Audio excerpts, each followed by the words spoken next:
Evening all, welcome to This Week, and tonight we come to you live from Havana.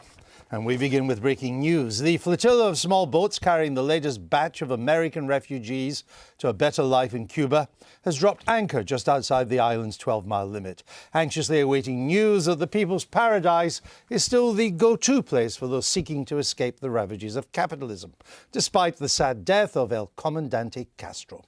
Now, I realise there have been reports in the fascistic media that the human traffic is in the other direction and that over the years about 20% of Cuba's population has fled to America. But that's just an imperialist media lie.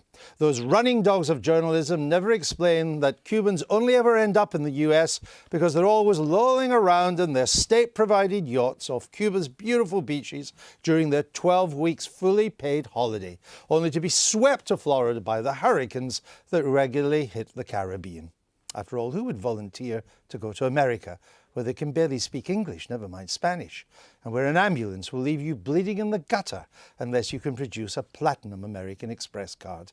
At least that's what Fidel told us, so it must be true. We can assure the brave boat people off the coast tonight that the work of Comrade Castro, who struggled so manfully to serve his full, democratically mandated 50-year term, is not being undone. Cuba will still boast a world-class education system which doesn't just teach literacy, but helpfully tells you what you can and cannot read. And a world-class health system which has banished disease to such an extent that 50% of Cuban doctors now work overseas in less fortunate lands, while the remaining 50% work as taxi drivers to earn some hard currency from the tourists.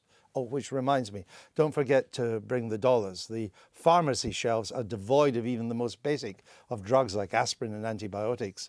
But if you have a wad of greenbacks, you'll be fine. Viva la revolution.